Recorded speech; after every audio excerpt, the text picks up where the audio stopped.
നമസ്കാരം. ഇറാനുമായുള്ള യുദ്ധത്തിൽ പങ്കുചേരാൻ European രാജ്യങ്ങളോട് അഭ്യർത്ഥിച്ച് Israel പ്രധാനമന്ത്രി ബെഞ്ചമിൻ നെതന്യാഹു. പശ്ചിമേഷ്യയിൽ വീണ്ടും സംഘർഷത്തിന്റെ തീപ്പൊരി കത്തിക്കൊണ്ടിരിക്കുമ്പോൾ ലോകരാഷ്ട്രീയത്തിന്റെ ശ്രദ്ധാകേന്ദ്രമായി മാറുന്നത് ഇസ്രായേൽ ഇറാൻ പ്രതികരണങ്ങളാണ്. ഈ പശ്ചാത്തലത്തിൽ ഇസ്രായേൽ പ്രധാനമന്ത്രി ബെഞ്ചമിൻ നെതന്യാഹു യൂറോപ്യൻ രാജ്യങ്ങളോട് തുറന്ന അഭ്യർത്ഥന നടത്തിയെന്ന വാർത്ത അന്താരാഷ്ട്ര തലത്തിൽ വലിയ ചർച്ചകൾക്ക് വഴിവെച്ചിരിക്കുകയാണ്. ഇറാന്റെ സൈനിക നീക്കങ്ങൾ ഇനി പ്രാദേശിക പ്രശ്നമല്ല, മറിച്ച് ആഗോള സുരക്ഷയ്ക്ക് ഭീഷണിയാണെന്ന സന്ദേശം ശക്തമായി ഉന്നയിക്കുകയാണ് നെതന്യാഹു. പ്രത്യേകിച്ച് ഇന്ത്യൻ മഹാസമുദ്രത്തിലെ തന്ത്രപ്രധാന ദ്വീപായ ഡീഗോ ഗാർഷിയയിലെ ബ്രിട്ടീഷ് US സംയുക്ത സേനാ താവളത്തെ ലക്ഷ്യമിട്ട് ഇറാന്റെ ആക്രമണം സംഘർഷം ഒരു പുതിയ തലത്തിലേക്ക് കടന്നുവെന്ന സൂചനയാണ് നൽകുന്നത്. ഇറാന്റെ മിസൈൽ ആക്രമണം ഉണ്ടായ ഇസ്രയേലിലെ സന്ദർശിച്ച ശേഷം മാധ്യമങ്ങളോട് പ്രതികരിക്കുകയായിരുന്നു നെതന്യാഹു. അവർ ഡീഗോ ഗാർഷിയയിലേക്ക് ഒരു ഭൂഖണ്ഡാന്തര ബാലിസ്റ്റിക് മിസൈൽ തൊടുത്തു. 4000 കിലോമീറ്റർ അപ്പുറമാണത്. ഞാൻ എപ്പോഴും മുന്നറിയിപ്പ് നൽകുന്നതാണ്. അവർക്ക് എപ്പോൾ യൂറോപ്പിന്റെ ഉള്ളിലേക്ക് എത്താനുള്ള കഴിവുണ്ട് എന്നാണ് ഇസ്രായേൽ പ്രധാനമന്ത്രി പ്രതികരിച്ചത്.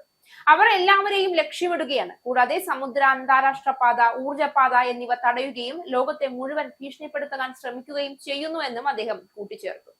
ബാക്കിയുള്ള രാജ്യങ്ങളിലെ നേതാക്കൾ ഒന്നിച്ചു ചേരേണ്ട സമയമാണിതെന്നും നെതന്യാഹു പറഞ്ഞു. ഇറാനെതിരായ നീക്കത്തിൽ ചില രാജ്യങ്ങൾ പങ്കുചേരാൻ തയ്യാറെടുക്കുന്നുണ്ട് എന്ന് പറഞ്ഞ ഇസ്രായേൽ പ്രധാനമന്ത്രി പക്ഷേ അതിനെക്കുറിച്ച് കൂടുതൽ സംസാരിച്ചില്ല.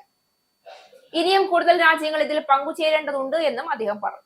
നേരത്തെ US പ്രസിഡന്റ് ഡൊണാൾഡ് ട്രംപും യൂറോപ്യൻ രാജ്യങ്ങളോടും നാറ്റോ സഖ്യരാജ്യങ്ങളോടും യുദ്ധത്തിൽ പങ്കുചേരാൻ ആവശ്യപ്പെട്ടിരുന്നു.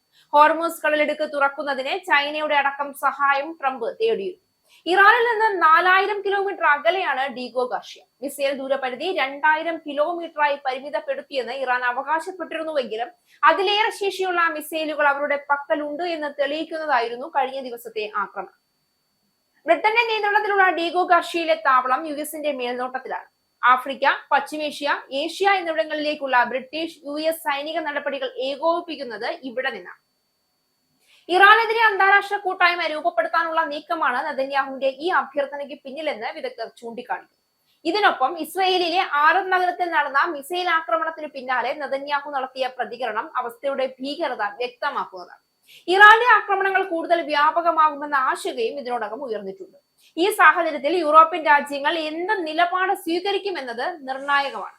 ഇതിനു മുൻപ് തന്നെ നാറ്റോ ഉൾപ്പെടെയുള്ള സംഘടനകൾ ഇറാന്റെ പ്രവർത്തനങ്ങളെ വിമർശിച്ചിരുന്നുവെങ്കിലും നേരിട്ടുള്ള സൈനിക ഇടപെടൽ എന്നത് ഏറെ സങ്കീർണമായ വിഷയമാണ്. ലോകം ഇപ്പോഴും യുക്രൈൻ വാർ പോലുള്ള സംഘർഷങ്ങളുടെ ആഘാതത്തിൽ നിന്ന് പൂർണ്ണമായി മോചിതമാകാത്ത സാഹചര്യത്തിൽ മറ്റൊരു വലിയ യുദ്ധസാധ്യത ഉയരുന്നത് ആഗോള സമാധാനത്തിനും സാമ്പത്തിക സ്ഥിരതയ്ക്കും വലിയ വെല്ലുവിളിയാണ്.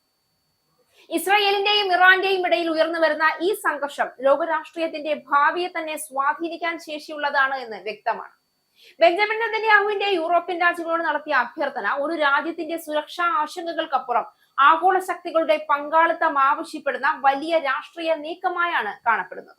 ഇത് അംഗീകരിക്കപ്പെടുകയാണെങ്കിൽ സംഘർഷം കൂടുതൽ വ്യാപകമാകാനും ഒരു അന്താരാഷ്ട്ര യുദ്ധം തന്നെ രൂപമെടുക്കാനും സാധ്യതയുണ്ട്. എന്നിരുന്നാലും യൂറോപ്യൻ രാജ്യങ്ങൾ നേരിട്ട് യുദ്ധത്തിൽ ഇടപെടുമോ എന്നത് ഇപ്പോഴും അനിശ്ചിതത്വത്തിലാണ്. സാമ്പത്തിക പ്രതിസന്ധികൾ, ഊർജ്ജ സുരക്ഷാ പ്രശ്നങ്ങൾ, മറ്റ് സംഘർഷങ്ങളിലെ പങ്കാളിത്തം എന്നിവയെല്ലാം പരിഗണിക്കുമ്പോൾ അവർ സൂക്ഷ്മമായ സമീപനം സ്വീകരിക്കാനുള്ള സാധ്യതയാണ് കൂടുതൽ. യൂറോപ്യൻ യൂണിയന്റെയും നാറ്റോയുടെയും തമ്മിലുള്ള ഏകോപനം ഇവിടെ നിർണായകമാകും. ഈ പ്രതിസന്ധി ഒരു നിർണായക ചോദ്യം ഉയർത്തുന്നു. ലോകം വീണ്ടും ഒരു വലിയ യുദ്ധത്തിലേക്ക് നീങ്ങുകയാണ്, അതോ സംവാദവും സഹകരണവും വഴി സമാധാനം ഉറപ്പാക്കാൻ രാജ്യങ്ങൾ ഇനിയെങ്കിലും തയ്യാറാകുമോ? ഈ ചോദ്യത്തിന്റെ ഉത്തരമാണ് അടുത്ത കാലഘട്ടത്തിലെ ആഗോള രാഷ്ട്രീയത്തിന്റെ ദിശ നിർണയിക്കുക.